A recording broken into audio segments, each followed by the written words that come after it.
عدد خلقه ورضا نفسه وزينة عرشه ومداد كلماته. إن الحمد لله نحمده ونستعينه ونستغفره ونعوذ بالله من شرور أنفسنا ومن سيئات أعمالنا. من يهده الله فلا مضل له ومن يضلله فلا هادي له. وأشهد أن لا إله إلا الله وحده لا شريك له وأن محمدا عبده ورسوله.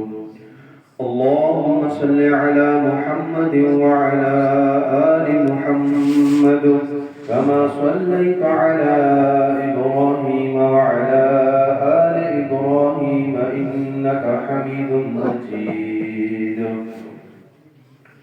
اللهم بارك على محمد وعلى آل محمد كما باركت على إبراهيم وعلى آل إبراهيم إنك حميد مجيد. أما بعد فإن خير الحديث كتاب الله وخير الهدي هدي محمد وشر الأمور محدثاتها وكل محدثة بدعة وكل بدعة ضلالة وكل ضلالة في النار. أعوذ بالله السميع العليم من الشيطان الرجيم من همزه ونفخه ونفسه.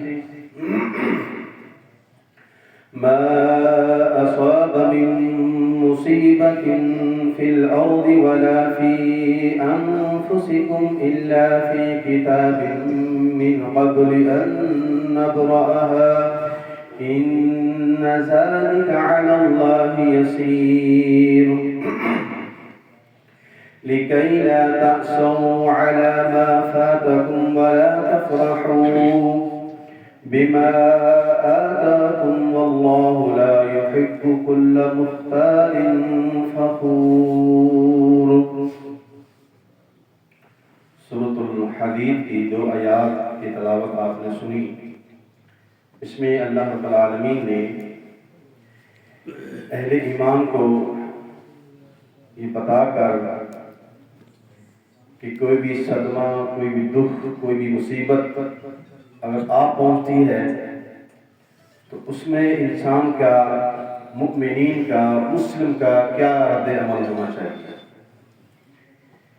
اللہ رب العالمین نے فرمایا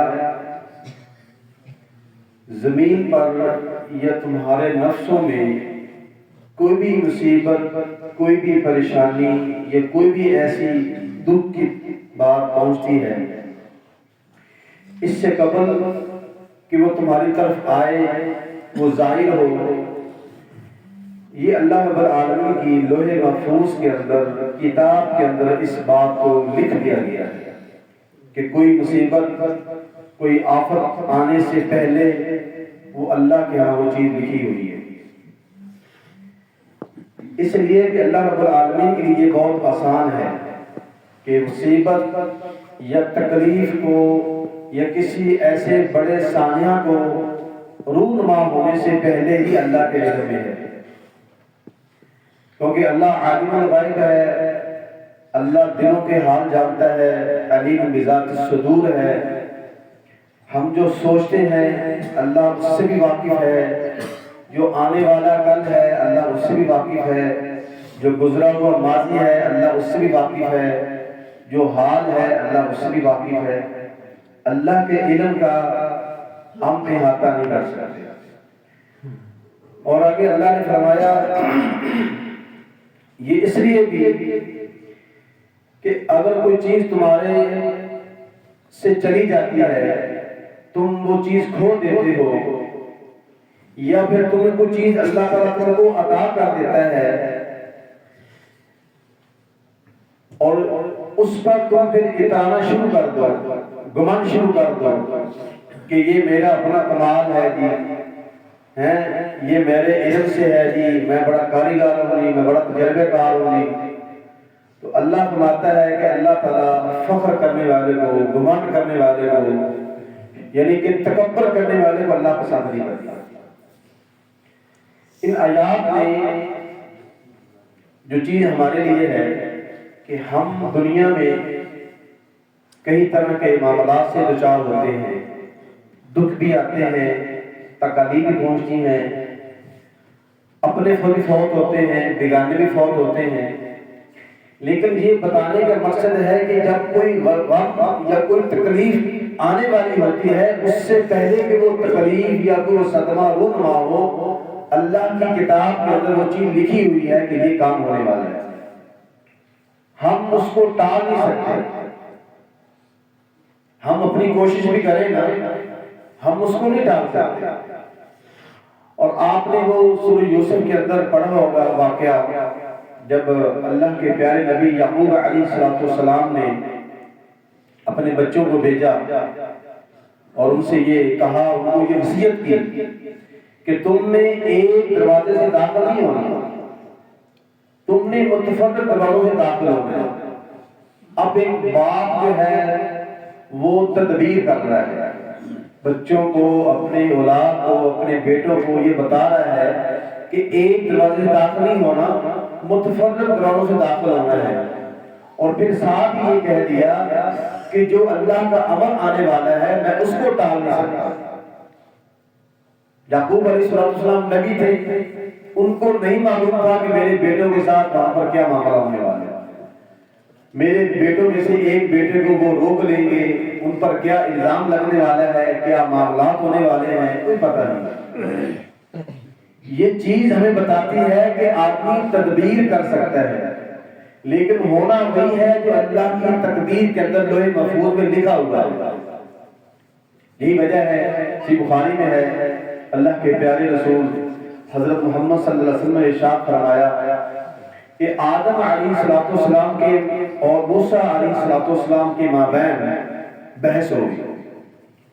موسیٰ علیہ السلام نے کہا کہ آپ ہمارے باپ ہیں، آپ ہمارے والد محترم ہیں، اللہ نے آپ کو منع کیا، آپ اس درخت کے قریب چلے گئے اور آج ہم جنت سے نکال دیے گئے، اگر آپ اس درخت کے قریب نہ جاتے، پھل نہ کھاتے تو آج نوبت مختلف ہوتی۔ آدم علیہ السلام جو باپ ہیں ہم سب کے، انہوں نے فرمایا کہ آپ کو اللہ نے اپنے کلام کے لیے چنا، اللہ نے آپ سے خطاب کیا، آپ سے بات کی۔ ہم کہتے ہیں موسیٰ کلیم اللہ، یہی وجہ ہے کہ اللہ رب العالمین نے موسیٰ علیہ السلام سے بات کی ہے، بڑے جلیل و قدر صحابی نبی ہیں یہ۔ تو آدم علیہ السلام نے فرمایا کہ تم اس بات کے بارے میں مجھ سے بحث کرتے ہو، یہ مجھ سے بات کر رہے ہو جو میری تخلیق سے پہلے 40 سال قبل وہ چیزیں لکھ دی گئی کہ آدم نے یہ کام کرنا ہے علیہ السلام۔ تو اللہ کے نبی صلی اللہ علیہ وسلم کہ دلیل کے اعتبار سے آدم علیہ السلام جو ہے نا وہ موسیٰ علیہ السلام پر حاوی ہو گیا۔ دلیل ان کی کبھی تھی کہ جو چیز میرے مقدر میں میری تخلیق سے پہلے 40 سال پہلے اللہ نے لکھ دی تھی کہ یہ کام ہوگا، آدم علیہ السلام یہ کام کریں گے، اس درخت کے قریب جائیں گے، تو یہ دنیا وجود میں آئے گی، یہ کائنات وجود میں آئے گی۔ آج میں اور آپ یہاں بیٹھے ہیں، یہ کل کائنات کا نظام اللہ نے بنانا تھا، یہ آخرت کا نظام بنانا تھا، ٹھیک ہے، یہ چیزیں لوح محفوظ کے اندر لکھی ہوئی تھی۔ اللہ کے رسول صلی اللہ علیہ وسلم نے جب یہ آیت تلاوت کی جو سورہ نساء کے اندر ہے، من یعمل سوءا یجزا بہ، جو بندہ کوئی برا عمل کرے گا اس کا بدلہ اس کو ملے گا، یہ بات جو مسلمین پر بڑی شاق گزری، بڑی بھاری گزری۔ انہوں نے کہا کہ اے اللہ کے رسول صلی اللہ علیہ وسلم یہ کیا معاملہ ہے؟ تو نبی صلی اللہ علیہ وسلم نے فرمایا تم حق کے قریب رہو، سیدھے رہو، کیا فرمایا؟ حق کے قریب رہو، سیدھے رہو۔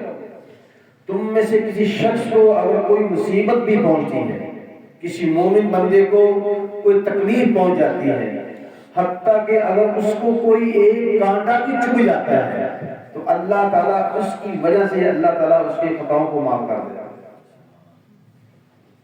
کیا سمجھے آپ؟ اگر کوئی مومن کو مصیبت پہنچ جاتی ہے تو مومن کی وہ مصیبت اس کے گناہوں کا کفارہ ہے۔ یہی وجہ ہے اللہ کے رسول صلی اللہ علیہ وسلم نے فرمایا تھا، ترمذی میں صحیح حدیث ہے، اور آپ نے فرمایا تھا کہ جو بندہ یہ چاہتا ہے کہ اس کی مصیبتوں میں، مسائل کے اندر، کرب کے اندر، تکالیف کے اندر اللہ تعالیٰ دعائیں قبول فرمائے، اس کو چاہیے کہ وہ خوشحالی کے اندر دعائیں زیادہ مانگا کرے۔ جب بندہ وہ خوشحال ہے، کوئی بیماری نہیں ہے، کوئی دکھ نہیں ہے، کوئی صدمہ نہیں ہے، اس کو چاہیے کہ وہ اپنی دعاؤں کے اندر وہ زیادتی کرے، کثرت کرے۔ لیکن ہم دعائیں کم مانگتے ہیں جب ہمارے سر پر مصیبت آ پڑتی ہے، اور پھر ہم وہ مصیبت جو ہے نا وہ بھی ادھر ادھر ہم بہانے تلاشتے ہیں کہ یہ جو کام ہوا ہے نا اس کی وجہ سے ہوا ہے، اور اگر میں یہ کام کر لیتا نا تو یہ مجھ پر مصیبت نہیں آتی۔ اللہ کے رسول صلی اللہ علیہ وسلم نے منع فرما دیا، جی مسلم میں ہے کہ یہ جو اگر لفظ ہے نا شیطان کے دروازہ کھول دیتا ہے کہ اگر میں وہاں نہ جاتا، اگر وہ آ جاتا تو یہ کام نہ ہوتا، یہ مجھ پر مصیبت نہ آتی۔ ایسا نہیں ہونا چاہیے، یہ کام ہونا تھا۔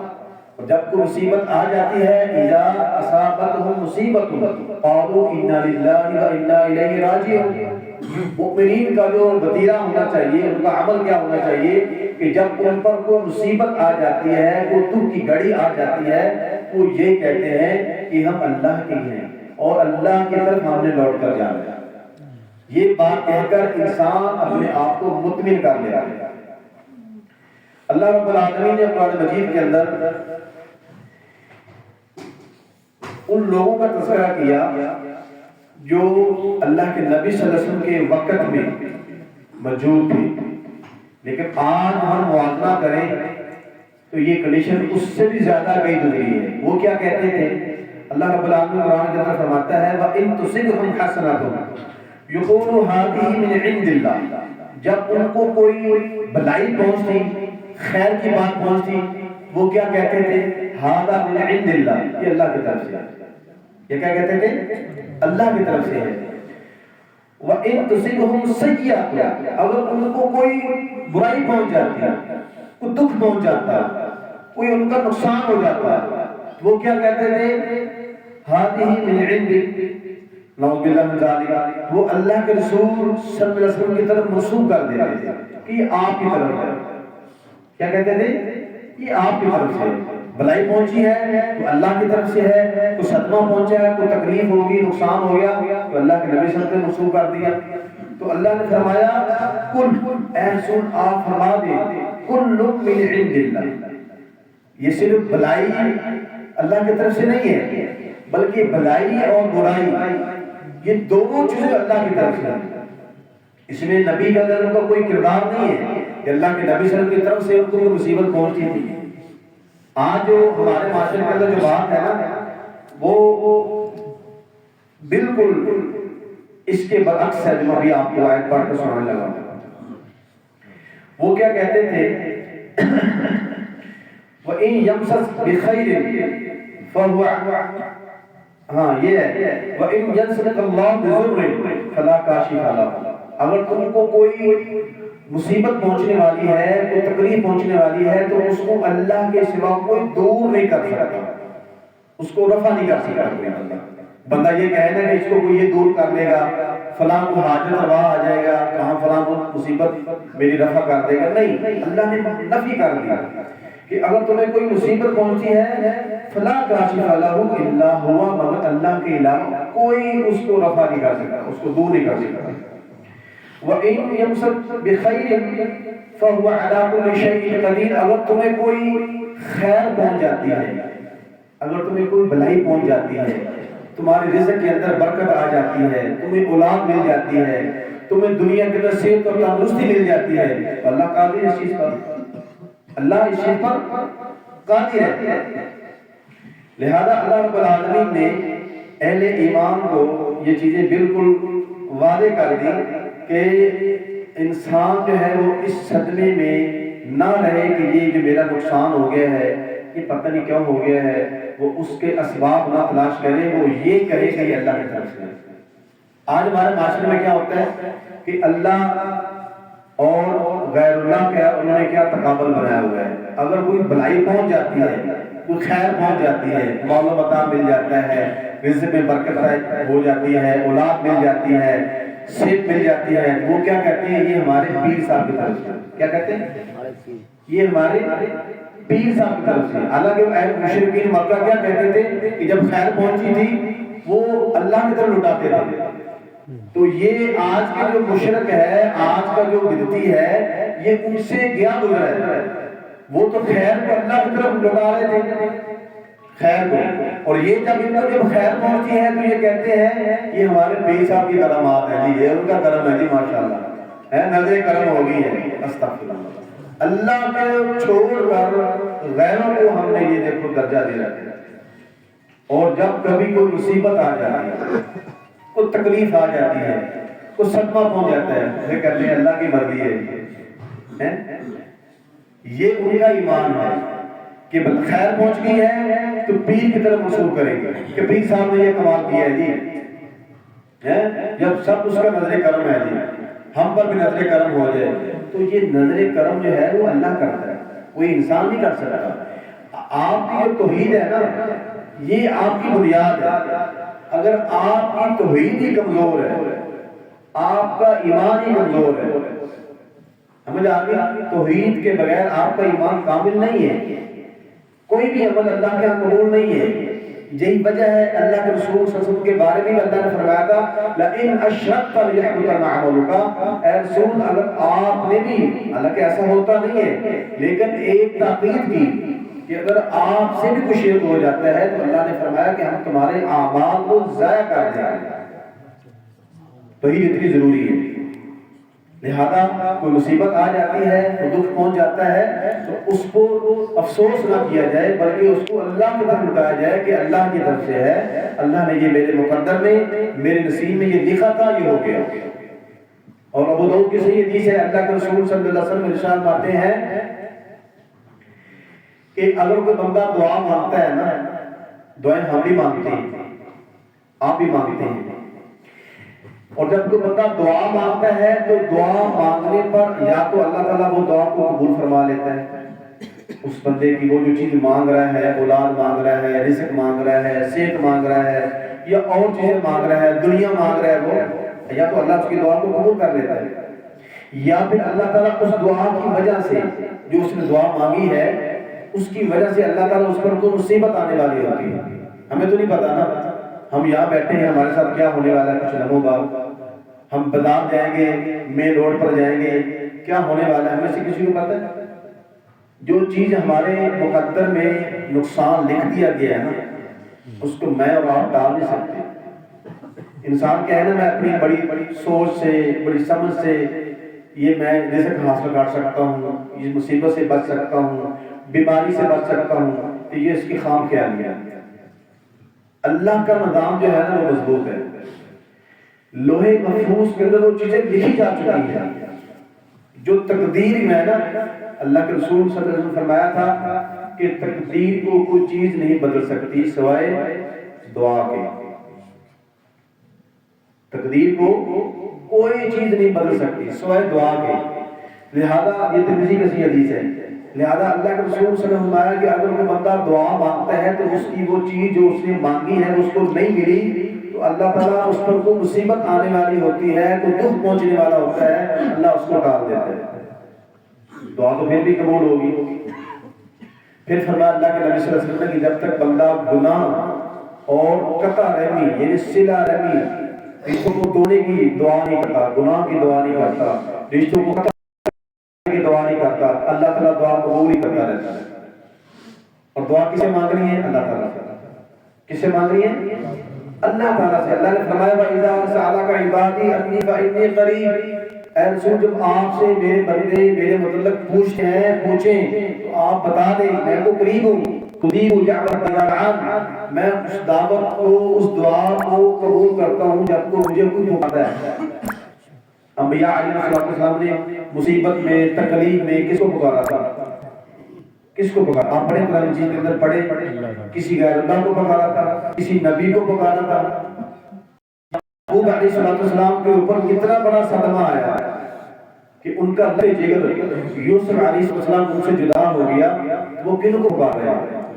وہ اللہ سے التجا کر رہے ہیں کہ انما اشکو بس اللہ، وہ یہ کہہ رہے ہیں کہ میں اس غم کے اندر، اس پریشانی کے اندر اللہ کو پکارتا ہوں، اپنی صدا جو ہے وہ اللہ کی طرف کرتا ہوں۔ تو ہمیں بھی اگر کوئی مصیبت پہنچ جاتی ہے، کوئی دکھ پہنچ جاتا ہے، تو ہمیں اللہ سے رجوع کرنا ہے۔ یہ ہمیں یہ آیات بتا رہی ہیں۔ اور اس کے آگے اللہ نے فرمایا ہے کہ لا تأسوا علی ما فاتکم، اگر تمہاری کوئی چیز جاتی ہے، ہو جاتا ہے تو اس پر افسوس نہیں کرنا۔ اگر اللہ نے آپ کو مال سے نہیں نوازا نا، اس پر افسوس نہیں کرنا۔ اللہ نے آپ کو اولاد نہیں دی ہے نا، اس پر افسوس نہیں، شکوہ نہیں کرنا اللہ تعالیٰ سے کہ اللہ مجھے کوئی اولاد نہیں دی ہے، مجھے کوئی رزق نہیں دیا، میں ہی غریب ہوں، میرے اوپر صدمے ہیں، میرے اوپر مصیبتیں ہیں، میں کتنے سالوں سے بیمار ہوں۔ اب زکریا علیہ السلام کی زندگی پڑھ لیں، کتنے سال وہ بیمار رہے، اللہ سے شکوہ نہیں کیا، یہ کہتے رہے کہ میں تکلیف میں ہوں اور تو ارحم الراحمین۔ آپ کو کوئی بیماری لگ جاتی ہے نا، ہم سے اللہ نہ کرے کسی کو ایسی بیماری لگے، کوئی ایسا صدمہ پہنچے، لیکن اگر لگ جاتی ہے تو پھر اللہ سے رجوع کرنا ہے، اللہ سے۔ اور آگے اللہ نے فرمایا وَلَا تَفْرَحُوا بِمَا آتَاكُمْ، اللہ نے جو تم کو چیزیں عطا کر دی ہیں نا، مال و متاع عطا کیا ہے، اولاد عطا کی ہے، ماں باپ ہیں، رشتہ دار ہیں، اس پر فخر نہیں کرنا پڑے۔ بعض فخر کرنا شروع کر دیتے ہیں اور گھمنڈ شروع کر دیتے ہیں، میرے پاس پیسہ ہے، میرے پاس مال و متاع ہے، میرے پاس اولاد ہے، میرے پاس بیٹے ہیں۔ یہ کس نے دیے؟ اللہ نے دیے۔ تو اللہ ایسے شخص کو جو بندہ گھمنڈ کرتا ہے، فخر کرتا ہے، تکبر کرتا ہے، اللہ اس کو پسند نہیں کرتا۔ اللہ کے رسول صلی اللہ علیہ وسلم نے کیا فرمایا؟ صحیح مسلم میں ہے کہ جس کے دل کے اندر ذرہ برابر بھی تکبر ہوگا، ذرہ برابر، ذرا کیا چیز ہے جو ہماری آنکھوں سے بھی یہاں سے اوجھل ہو جاتا ہے، جس کو دیکھنے کے لیے عموماً جو مثال دی جاتی ہے نا کہ کوئی ایسا روشن دان ہو، اس کے اندر دھوپ آ رہی ہو، اور اس دھوپ میں آپ دیکھیں گے، اس روشنی کے اندر آپ کو ذرے نظر آئیں گے، وہ دھوپ بند کر دیں گے نا، وہ ذرے آپ کو نظر نہیں آئیں گے، بھلے یہ روشنی چل رہی ہوگی۔ ایسا مطلب وہ ذرہ ہے جس کا کوئی وزن نہیں ہے، وہ ذرہ ہے جو دکھنے کے اندر بڑا باریک ہے، کہ جس کے دل کے اندر ذرہ برابر بھی تکبر ہوگا، اللہ تعالیٰ اس کو جنت میں داخل نہیں کرے گا۔ صحابہ نے پوچھا، بڑی فکر مند تھی یہ بات، تو صحابہ نے پوچھا کہ اے اللہ کے رسول صلی اللہ علیہ وسلم، یہ تو ہم میں سے ہر بندہ چاہتا ہے کہ اس کے لباس، اس کے کپڑے اچھے ہوں، اس کے جوتے اچھے ہوں، کیا کہیں یہ تکبر میں تو نہیں آ رہا؟ اللہ کے رسول صلی اللہ علیہ وسلم نے کہا کہ نہیں، تکبر یہ نہیں ہے، تکبر یہ ہے کہ لوگوں کو حقیر جاننا، اپنے سے کم تر جاننا۔ ایک بندہ مالدار ہے، ایک بندہ نامدار ہے، اس کے اندر فرق پیدا کر دیا کہ مجھے اللہ نے مال بتا دیا ہے، میرا جو مقام ہے، میری جو حیثیت ہے وہ تم سے الگ ہے، اوپر لیول ہے، نہیں۔ اور پھر ساتھ فرمایا اللہ کے نبی صلی اللہ علیہ وسلم نے کہ حق بات کو جھٹلا دینا، وَبَطَرُ الْحَقِّ، حق بات اس کو پہنچ گئی تو بجائے اس کو وہ حق بات مانے، اس کو قبول کرے، وہ اس کا انکار کر دیتا ہے۔ تو یہ تکبر کی نشانی ہے۔ اگر آپ سے کوئی بندہ رتبے کے اعتبار سے، مال کے اعتبار سے، کسی بھی اعتبار سے کم ہے، تو آپ نے اس کو حقیر نہیں جاننا۔ شکل و صورت کے اعتبار سے بھی کمی کوتاہی ہو سکتی ہے، جبکہ اللہ نے فرمایا لَقَدْ خَلَقْنَا الْإِنسَانَ فِي أَحْسَنِ تَقْوِيمٍ، لیکن جہاں بھی لوگوں کو دیکھا گیا ہے کہ حقیر جانا جاتا ہے، رنگ کی بنیاد پر، قد کی بنیاد پر۔ آپ کو وہ واقعہ یاد ہوگا جو اما عائشہ صدیقہ رضی اللہ تعالیٰ عنہ سے ہوا تھا، ابو داؤد میں صحیح حدیث ہے، انہوں نے کیا کہا تھا کہ صفیہ جو ہے نا رضی اللہ تعالیٰ عنہ، وہ قد کی چھوٹی تھی، اللہ کے نبی صلی اللہ علیہ وسلم زوجہ محترمہ ہے، تو انہوں نے کیا کہا تھا کہ صفیہ تو بس اتنی سی ہیں، یعنی کہ ان کے قد کے پست کو اشارہ کیا۔ تو اللہ کے نبی صلی اللہ علیہ وسلم نے فرمایا اے عائشہ، تم نے ایسی بات کر دی ہے کہ اس بات کو اگر سمندر میں ملا دیا جائے تو اس کا ذائقہ، اس کا رنگ بدل جائے، اور میں اور آپ تو بڑی بڑی باتیں کر لیتے ہیں۔ تو یہ تخلیق ہم میں سے کوئی شخص نے مانگ کر اپنی تخلیق نہیں کی، تو جسم ہم نے اللہ سے مانگا نہیں ہے، تو ہم نے خوبصورتی مانگی نہیں ہے، ہم نے اب سے اللہ تعالیٰ سے رنگ نہیں مانگا۔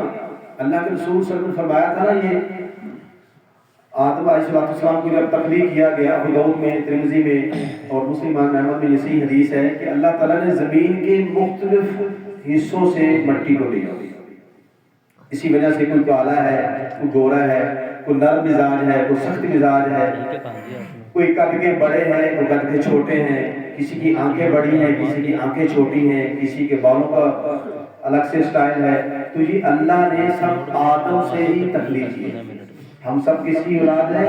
آدم علیہ السلام کی۔ اور اللہ کے نبی صلی اللہ علیہ وسلم نے ایک بات بتا کر سمجھا دیا کہ جیسے ایک سا کو دوسرے سا پر کوئی فوقیت نہیں، یعنی ایک سا ہے نا، 1 کلو، اس کے برابر بھی 1 کلو ہے، تو دونوں کے وزن کا برابر ہوگا۔